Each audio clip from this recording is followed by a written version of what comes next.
हम लोग भक्ति रसामृत सिंधु ग्रंथ से पढ़ रहे हैं श्लोक पूर्व विभाग द्वितीय लहरी साधना भक्ति श्लोक क्रमांक 220 से आगे। तो अब 57वें अंग का वर्णन हो रहा है।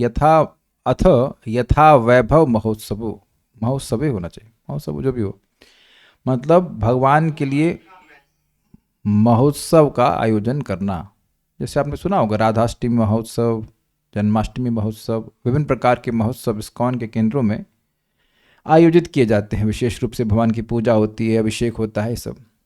यथा पाद में यह करोति महीपाला हरिर्गेहे महोत्सवम्, यह करोति महीपाला हरिर्गेहे महोत्सवम्, तस्यापि भवति नित्यं हरिलोके महोत्सवः। तस्यापि भवति नित्यं हरिलोके महोत्सवः। यह करोति महीपाल हरिर्गेहे महोत्सवम्, यह करोति महीपाल हरिर्गेहे महोत्सवम्, तस्यापि भवति नित्यं हरिलोके महोत्सवः। तस्यापि भवति नित्यं हरिलोके महोत्सवः।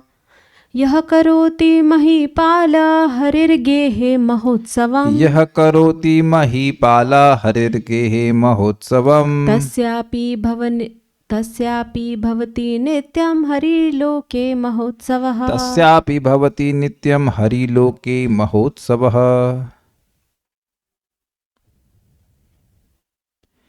यथा वैभव महोत्सव, वैभव महोत्सव का मतलब हुआ महान, जैसे कोई राजा की सेवा होती है उस प्रकार से बड़ा महोत्सव करना। पद्म पुराण में लिखित है, ये क्या हुआ? हाँ, हे महीपाल, जो व्यक्ति श्री हरि मंदिर में महोत्सव करता है, हरिलोक में उसका भी नित्य महोत्सव होता रहता है। बेसिकली भगवान के पास चला जाता है। भक्ति सार प्रदर्शनी हरि मंदिर के निमित्त जो महोत्सव करता है, हरि के धाम में उसका नित्य महोत्सव मनाया जाता है। मतलब देखिए, महोत्सव स्वाभाविक सी बात है कि एक व्यक्ति नहीं कर सकता है। तो मंदिर में कोई महोत्सव होता है तो भक्त लोग जुटते हैं और विभिन्न प्रकार की सेवा देते हैं, तो वो सभी इसमें आ जाएंगे। समझ में आ गया सबको? तो अगर इस्कॉन मंदिर से कनेक्टेड हैं और मंदिर में कोई महोत्सव हो रहा है, तो अगर आपको सेवा का मौका मिले तो अवश्य करना चाहिए। कुछ नहीं तो जाके सब्जी काट दीजिए। बहुत बार वो डिवोटी किचन में बहुत से लोग, हजारों भक्तों के लिए प्रसाद, लाखों भक्तों के लिए प्रसाद बनता है, कभी कभी एटलीस्ट हजारों के लिए तो बनता ही है। तो जाके कुछ केला काट सकते हैं। Any service, what ever the devotees will give you, what ever you can do, कर सकते हैं। मैंने देखा था बाली मंदिर में, बाली में था तो वहाँ 2 मंदिरों में देखा था।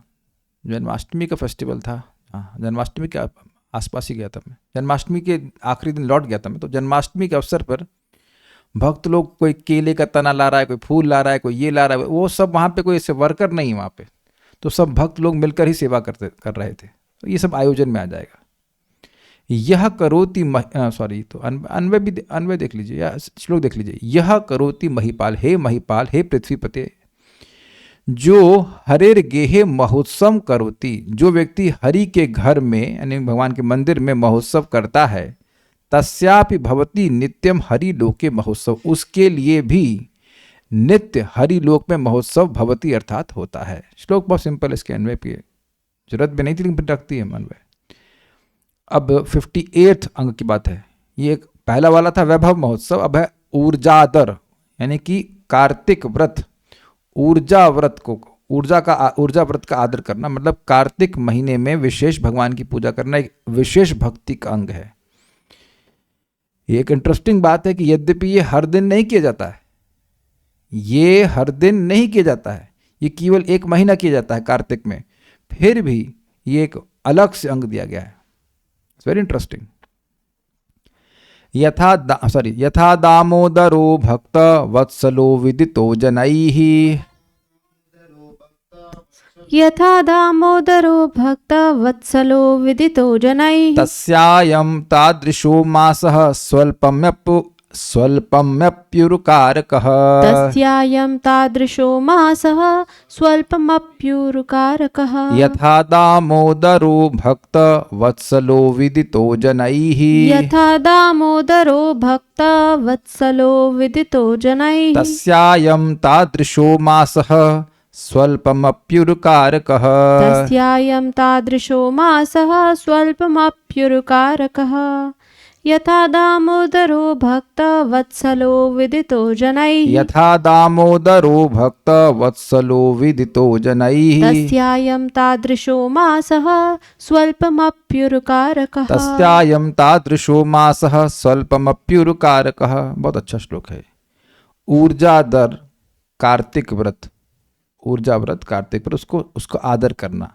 पद्म पुराण में कहा गया है, भगवान दामोदर जिस प्रकार जनसमाज में भक्त वत्सल नाम से प्रसिद्ध हैं, उनका यह कार्तिक मास भी उसी प्रकार थोड़ा करने पर भी ज़्यादा फल देने वाला है। कहने का मतलब है कि भगवान जैसे भक्त वत्सल हैं, भक्तों की थोड़ी सी सेवा को भी बहुत मानते हैं, ऐसे ही दामोदर मास भी है। यथा, जिस प्रकार, यथा मतलब, यथा का मतलब है दृष्टांत दिया जा रहा है, मतलब जो बात सर्वविदित हो, सबको पता हो, उसी को दृष्टांत के रूप में कहते हैं। भगवान की आंखें कैसी हैं वेदवादिनी? कमल नयन, कमल जैसी हैं। तो कमल जैसी हैं क्यों बोल रहे हैं? कि कमल सबको, कमल की शेप सबको पता है, सर्वविदित है। तो अब ये सबको बात पता है कि दामोदर भगवान भक्त वत्सल हैं। यथा दामोदरो, दामोदर भक्त वत्सलो विदितो जन, जैसे सब लोग जानते हैं कि भगवान दामोदर, भगवान श्री कृष्ण भक्त वत्सल हैं। तस्य अयम, अयम मतलब अयम मास, यह मास, यह महीना, तस्य उनका, यानी भगवान का, उनका यह मास, तादृशो वैसा ही, स्वल्पम अपि उरुकारकः, थोड़ी सी भी भक्ति को बहुत ज्यादा करने वाला है। जैसे जगत में लोग होते हैं, थोड़े से दोष को मैग्नीफाई कर देते हैं, बहुत बड़ा कर देते हैं। तो भगवान का उल्टा है, थोड़ी सी सेवा करेंगे तो बहुत बड़ा लाभ देने वाले हैं। अब इसकी व्याख्या तो हम करेंगे नहीं, हमने कार्तिक मास में बता दिया, एक दीनदान करा तो कितने युगों के पाप भगवान जला के फूंक देते हैं। ये भगवान का स्वभाव ही है कि क्योंकि प्रेम करते हैं भक्तों से, तो थोड़ी सी भक्ति होती है, देखने में बहुत थोड़ी होती है, लेकिन उसका रिजल्ट बहुत ज्यादा आता है। तो अब लोग इसकी व्याख्या भी करने की जरूरत नहीं, तुलसी जी की महिमा देख लीजिए, कितना कितना हम लोग देखे कि थोड़ा सा कर रहे हो इतना लाभ मिल रहा है। अरे अरे भाई हद हो गई, अब करोड़ों करोड़ों यज्ञ का लाभ भी इसके बराबर नहीं है।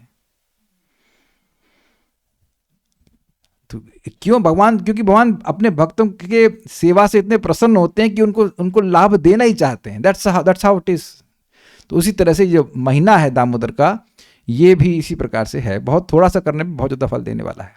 दुर्गम संगमनी, जिस प्रकार दामोदर जन समाज में भक्त वत्सल रूप में प्रसिद्ध हैं, उसी प्रकार यह कार्तिक मास भी अल्प को बहुत करने वाला है। अभिप्राय, अब देखो भाई बड़ा मजेदार है, बहुत अच्छी टीका है।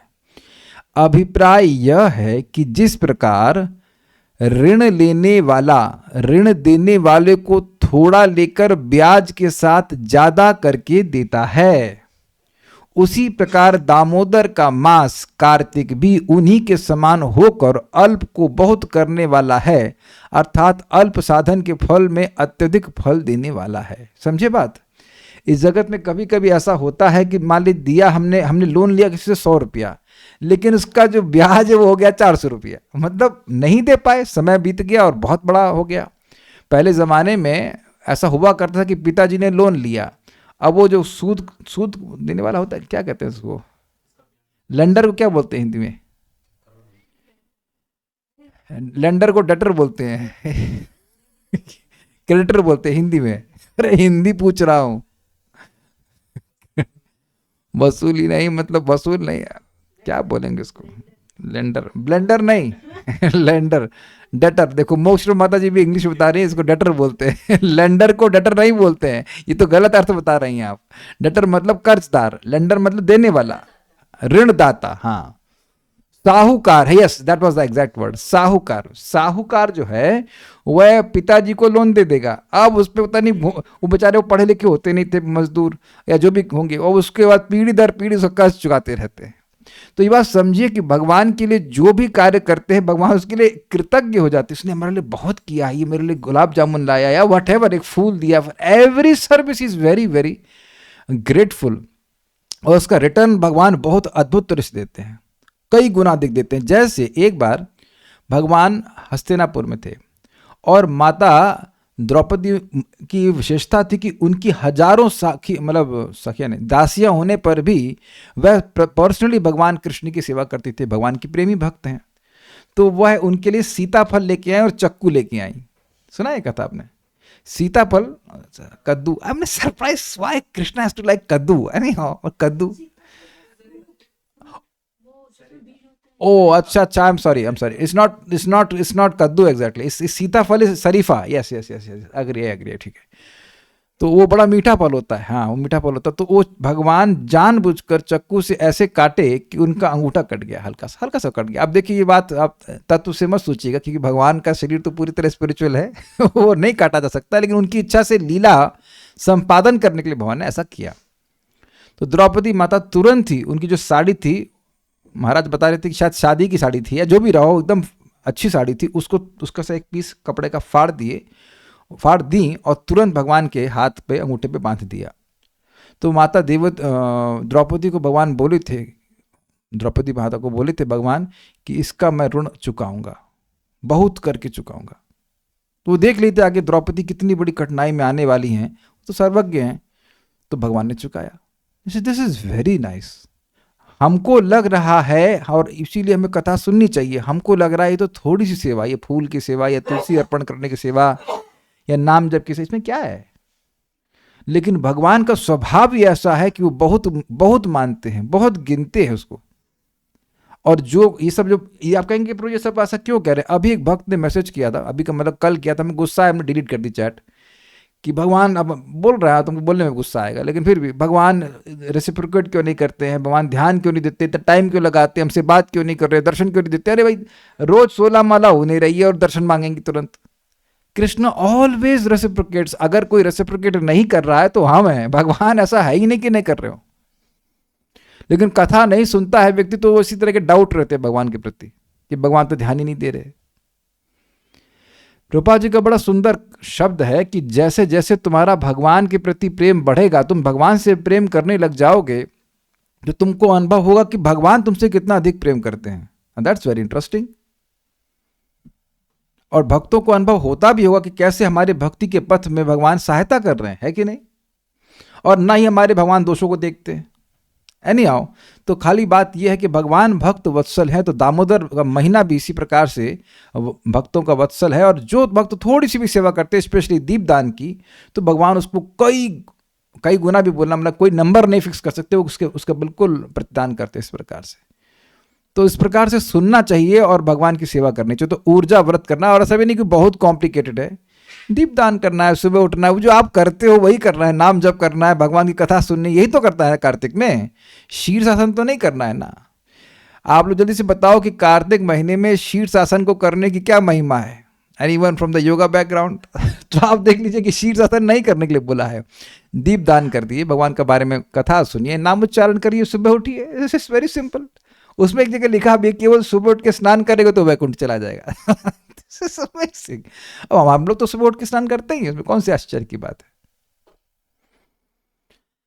ओके, अब कह रहे हैं कि उस ऊर्जा व्रत को भी मथुरा में, मथुरा मतलब मथुरा वृंदावन, इस क्षेत्र में करने में विशेष लाभ है। बहुत सुंदर पॉइंट आएगा। तत्रापि माथुरायाम विशेषो यथा तत्रैव। यथा तत्रैव मतलब उसी क्रम में जहां पर ऊर्जा व्रत के बारे में बता रहे हैं, उसमें बताया कि मथुरा में विशेष रूप से लाभकारी होता है कार्तिक को पालन करना। तो मान लीजिए कि मथुरा में आप हमेशा के लिए नहीं आ पाए, लेकिन कार्तिक व्रत में आने का प्रयास कीजिएगा। श्री वल्लभ माता जी, प्रभु जी के प्रति अभी भी दोष दृष्टि रहेगी क्या?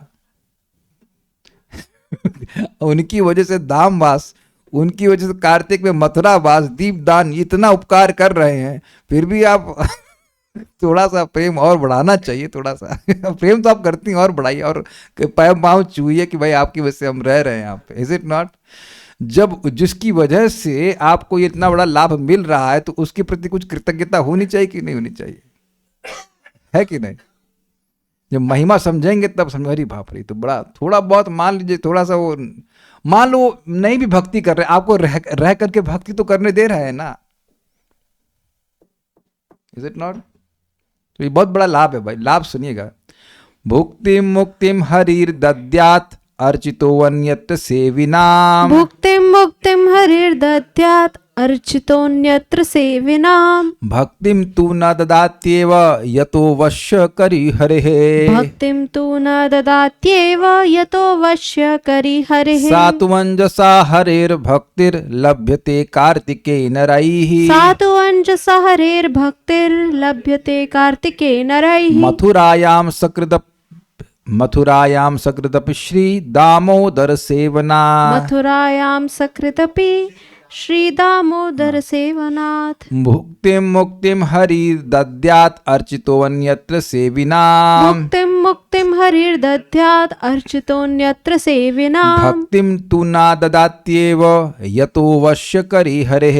भक्तिं तु न ददात्येव यतो वश्य करि हरिः। सात्वञ्जसा हरिर्भक्तिर्लभ्यते Karthikeyan रैः। सात्वञ्जसा हरिर्भक्तिर्लभ्यते Karthikeyan रैः। मथुरायां सकृदपि Shri Damodar सेवना।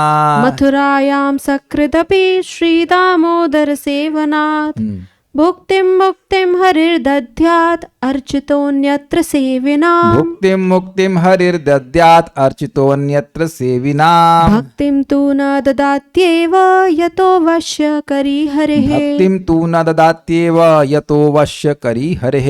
सात्वञ्जसा हरिर्भक्तिर्लभ्यते Karthikeyan रैः। सात्वञ्जसा हरिर्भक्तिर्लभ्यते Karthikeyan रैः। मथुरायां सकृदपि Shri Damodar सेवनात्। मथुरायां सकृदपि Shri Damodar Seonath.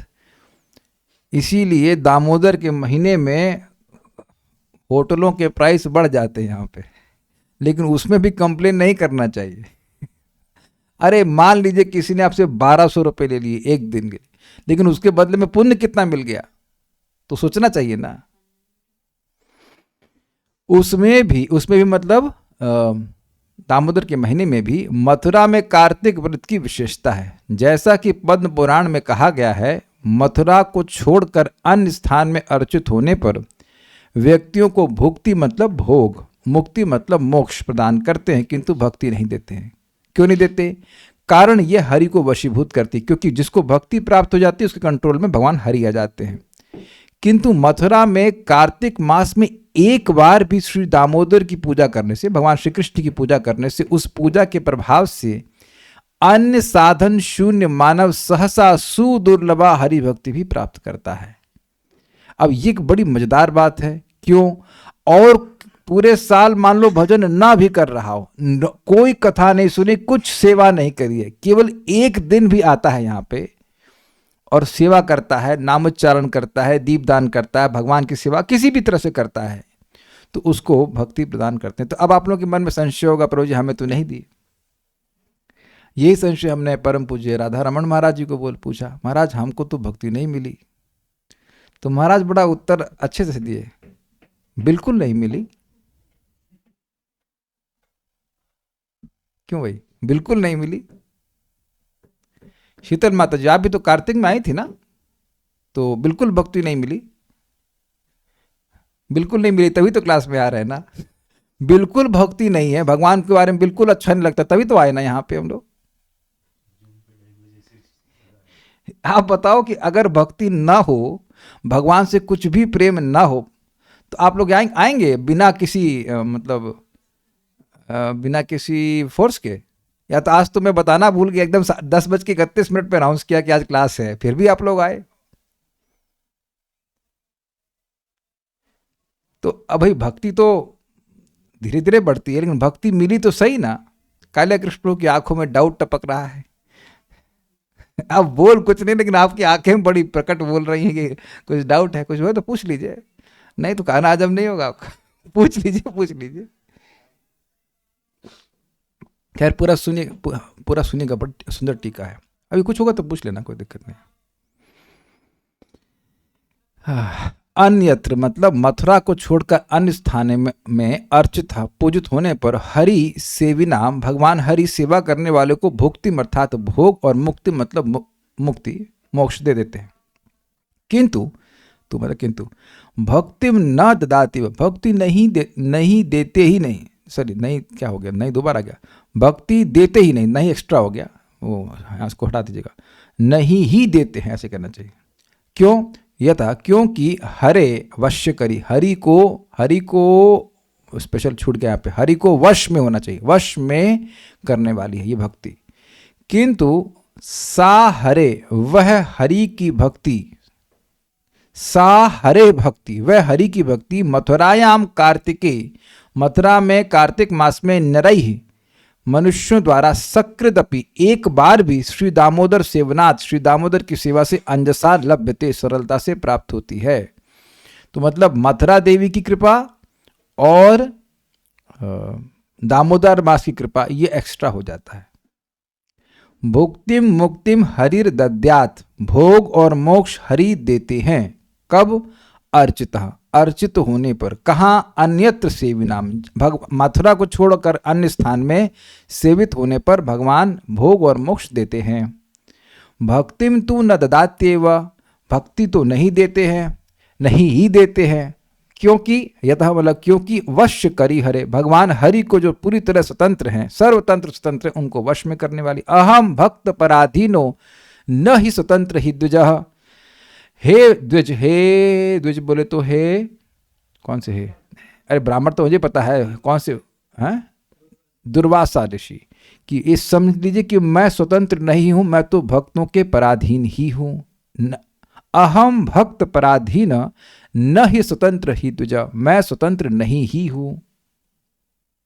Is it okay?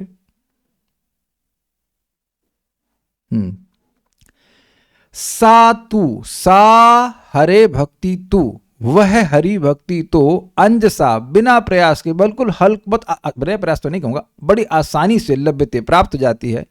Kartik मास में नरई, मनुष्य मात्र के द्वारा, वर्णाश्रम की कोई अपेक्षा नहीं, मनुष्य होना चाहिए बस। कैसे? मथुरा में सकृतपि श्री दामोदर सेवनाथ, एक बार भी श्री दामोदर की सेवा के द्वारा। दुर्गम संगमनी, इसलिए अगर मौका मिले तो धाम वास करना ही अच्छा है। बहुत बड़ा बल मिल जा रहा है अपने को स्थान का। जैसे कैसे रहना चाहिए, जैसे बन पड़े वैसे रहना चाहिए। Is it okay? यहाँ की जो स्पिरिचुअल एनर्जी, उसका बड़ा फोर्स मिल जाता है दुर्गम संगमनी। भक्ति भगवान को सुख प्रदान करके ही वशीभूत करती है, ऐसा जानना होगा, न कि दुख प्रदान करके। बहुत सुंदर टीका है। ऐसे कि हम लोग को कोई रस्सी से बांध दे तो हम लोग तो बहुत दुख अनुभव करेंगे। तो ऐसा नहीं सोचना चाहिए कि भक्ति भगवान को वश में कर लेती है तो भगवान बंधुआ मजदूर बन गए, बेचारे बड़े परेशान हैं इत्यादि। ऐसा नहीं है। भगवान को भक्ति भी सुख प्रदान करती है, भक्ति भगवान को भी सुख प्रदान करती, इसलिए भगवान उसके वश में हो जाते हैं। This a fact. अतः भक्ति ना देने में दुख दान हेतु नहीं है। मतलब भक्ति नहीं देते हैं तो इसका मतलब यह नहीं कि भक्ति देंगे तो अब वो फंस जाएंगे, वो दुख में होंगे, उनको बंधन में डाल देंगे, ऐसा नहीं है। वो बंधन उनके सुख की वजह से। देखिए, समझिए इस बात को। जैसे आप लोग किसी एक विशेष आइटम को खाने में रुचि रखते हैं, जैसे मैं नमकीन और वेदवादिनी मीठा। आज बड़ा इंटरेस्टिंग था, मेरे लेफ्ट साइड में, मैं इधर बैठा था, ये राइट में बैठी थी, इनके राइट में लड्डू और मेरे लेफ्ट साइड में नमकीन। और हम दोनों लोग वयम तू न वितृप्यामः, और दो, और अपने से ले रहे हैं, आणी और खाए जा रहे हैं, जबकि पता है कि स्वास्थ्य के लिए ठीक नहीं है, लेकिन फिर भी आणी और। तो आप समझ रहे हैं ना बात, कि बंधन है ना। मुझे पता है कि मूंगफली नहीं खानी चाहिए, वायु बढ़ाती है, सारे गुण दुर्गुण पता है, लेकिन बंधन लगा हुआ टेस्ट का, तो इसलिए बैठे खा रहे। कुछ सुख का भी बंधन होता है कि नहीं? कोई चीज सुखमय होती है तो उससे व्यक्ति बंध जाता है। तो भक्ति देने से भगवान को कोई दुख नहीं मिलता है। बहुत अच्छा पॉइंट था, क्योंकि हम लोग ऐसा सोचेंगे कि हम कभी किसी के बंधन में पड़ गए तो बड़ा दुख लगता है, शायद इसीलिए भगवान भक्ति नहीं देते। ऐसा नहीं है। बड़ा इंटरेस्टिंग है, काहे नहीं देते हैं। किंतु इससे भक्ति का परम उत्कृष्टत्व ही साधित हुआ। मतलब भक्ति बहुत उत्कृष्ट वस्तु है, इसलिए तुरंत नहीं देते हैं, ये बात है।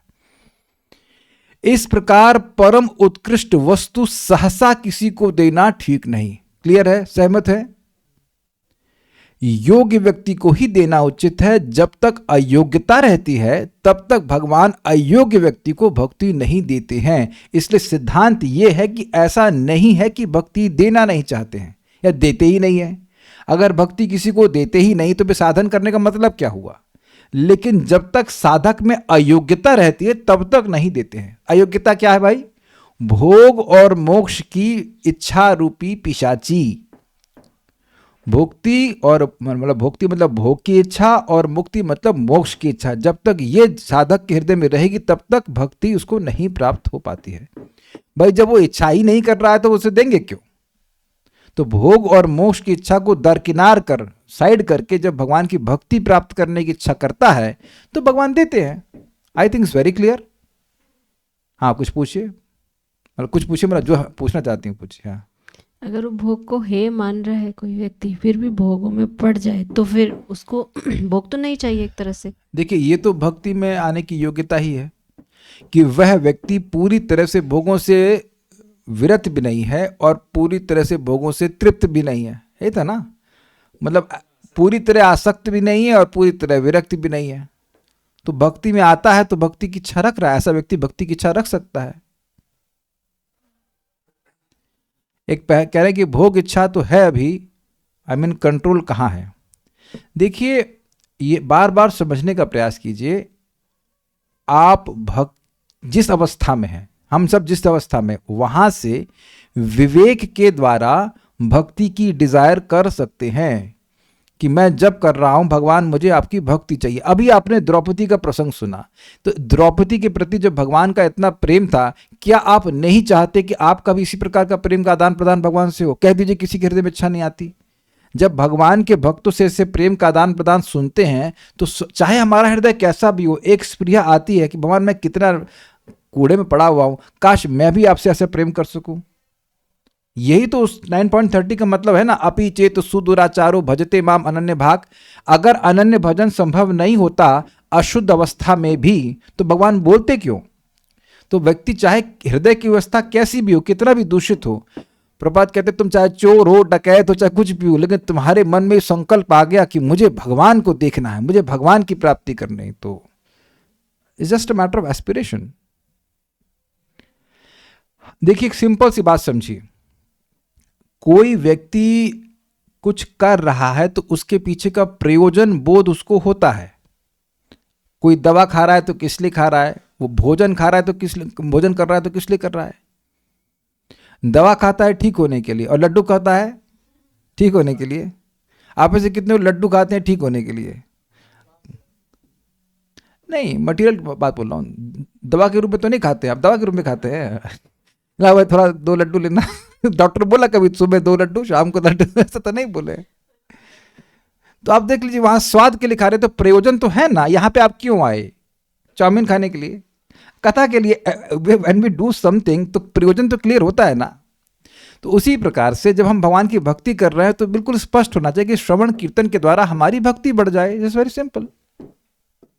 जब कोई व्यक्ति बीमार होता है तो क्या वो स्वस्थ होने की इच्छा नहीं कर सकता है? क्यों भाई? तो जब मान लो हृदय में भोग इच्छा या कुछ भी है तो क्या वह यह नहीं सोच सकता कि मेरी भक्ति बढ़ जाए? जानता है भक्ति बढ़ेगी तो अपने आप विरक्ति हो जाएगी। Is it not? और एक बात बताइए, अब हमको ये तो नहीं पता किसका हृदय कितना शुद्ध है। यहां पे प्रेम करना किसको नहीं आता? चला ये हाथ खड़ा करें। Who is one person here who does not know how to love? कोई? सबको आता है ना। प्रेम में आप क्या करते हैं? खाने के लिए देते हैं, खाना स्वीकार करते हैं। Is it not? माता जी लोगों के पति कभी कभी गुस्सा हो जाते हैं, ना तेरे हाथ का नहीं खाऊंगा, वो 2 घंटे बाद सब ठंडा हो जाता है मामला कि नहीं, उस एटलीस्ट 2 घंटे के लिए वो गुस्सा हो जाता, नहीं आज से तुम्हारे हाथ का नहीं खाएंगे, कल से खाएंगे कहाँ जाएंगे, खाएंगे। Is it not? या माता जी लोग मुंह फुला के बैठ जाते, नहीं नहीं लेना आपसे कोई सामान। अरे कब तक नहीं लेंगी? तो आप देख रहे हैं कि ये लेन देन, giving and taking and then revealing one's heart, it's all a matter of exchange of love only. Seva is love. तो सबको सेवा करना आता है, सबको प्रेम करना आता है। तो बस भगवान से प्रेम करना सिखाया जा रहा है। सिंपल है। ऐसा तो कुछ नहीं कि आपको ऐसा कार्य करना सिखाया जा रहा है जो आप नहीं करना जानते हैं। हम एक थोड़ा डिटूर लेते हैं, बड़ी सुंदर बात भक्ति के बारे में बताते हैं।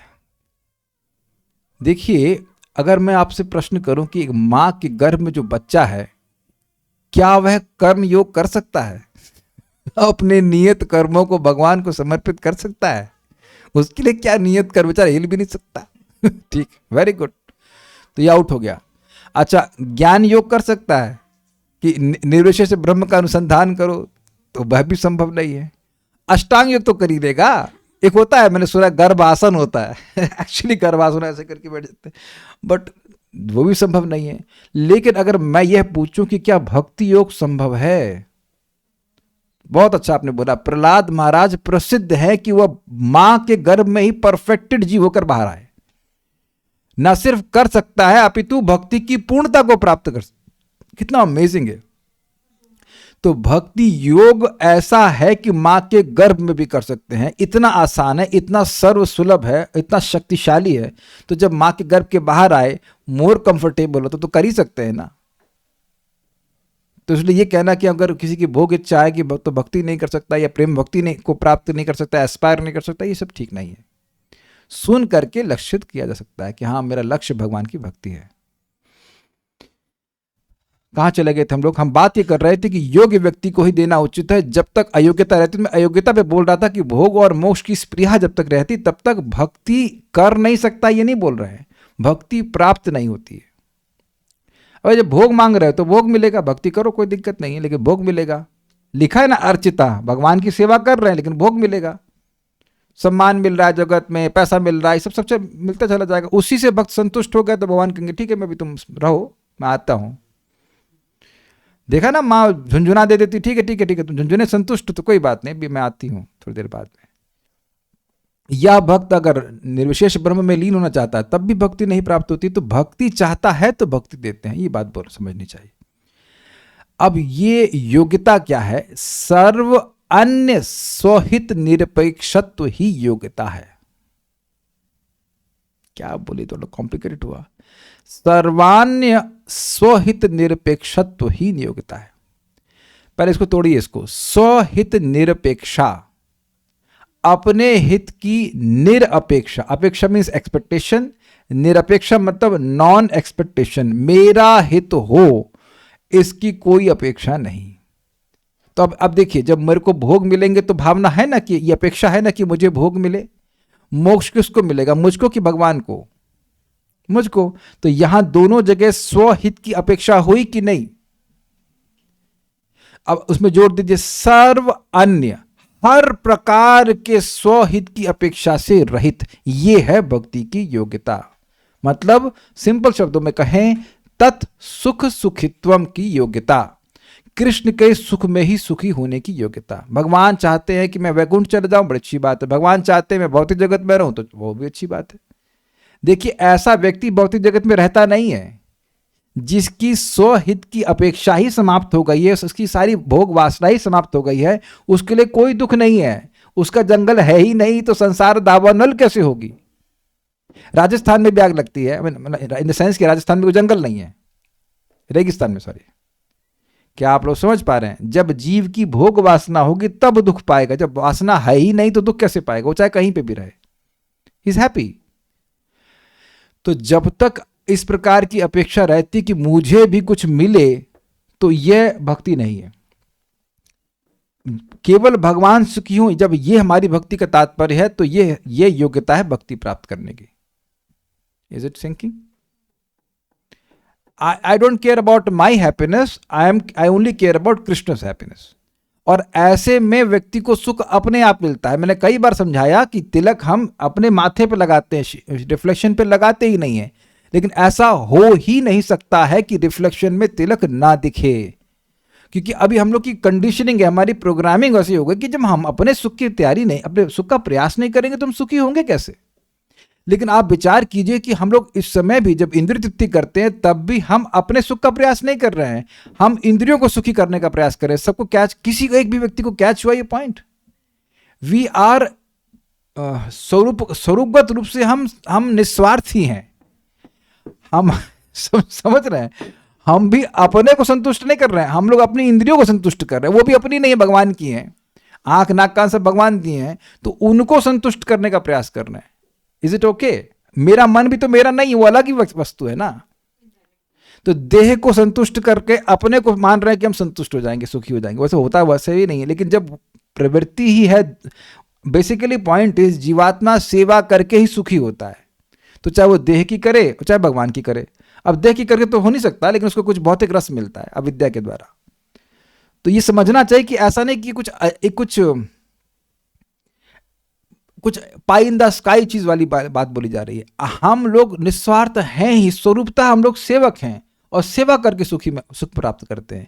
तो अब लेकिन कठिनाई है कि जब व्यक्ति पहचान अपने देह से करता है, तो उस देह के पहचान के आधार पर वो बोलता है कि मेरे देह को क्या मिलेगा, मेरे को क्या मिलेगा, मेरे को क्या मिलेगा, मेरे दुख की निवृत्ति कैसे होगी और मेरे सुख की प्राप्ति कैसे होगी। ये है भोग इच्छा, और इसी का एक्सटेंशन है या बहुत व्यापक रूप है मोक्ष, कि हमेशा हमेशा के लिए मेरे दुख की निवृत्ति हो जाए और हमेशा हमेशा के लिए मेरे सुख की प्राप्ति हो जाए। इसीलिए मोक्ष की इच्छा को और सबसे बड़ा भोग इच्छा कहा जाता है। तार मध्य मोक्ष वांछा कैटब प्रधान, जहां होते कृष्ण भक्ति होय अंतर्ध्यान। अरे भाई, इज इट ओके? तो जब तक ये योग्यता नहीं आती कि कृष्ण सुखित्वम, कृष्ण सुखी हो, उसी से मेरा सुख है, तब तक भगवान भक्ति नहीं प्रदान करते। बात समझ में आ गई होगी। अन्य अभिलाषा शून्य नहीं होता जब तक भक्ति नहीं प्रदान करते हैं। इसलिए इस प्रकार योग्यता वर्तमान होने पर भक्ति देना है, देते हैं, ऐसे करना चाहिए। फिर भी यदि मथुरा एवं कार्तिक मास संगम में, मतलब मथुरा भी हो और उस पर कार्तिक मास भी हो, श्री हरि के पूजन का सुअवसर प्राप्त होता है, तब योग्यता न रहने पर भी, यानी अन्य अभिलाषा रहने पर भी, वस्तु के प्रभाव से, कार्तिक मास के प्रभाव से, मथुरा के प्रभाव से सहसा ही भक्ति प्राप्त करते, यही अभिप्राय है। सबको समझ में आ गया श्लोक तो ये मैंने उसका शाब्दिक अर्थ समझा दिया था ना। तो ये बात है। तो निवेदन करूंगा कि अगर संभव हो आपके लिए तो आप जरूर कार्तिक के महीने में एक दिन के लिए तो कभी ना कभी जरूर आ जाए। कुछ प्रश्न हो सकता है स्पेल हो तो मैं जरा देख लेता हूँ। कोई प्रश्न?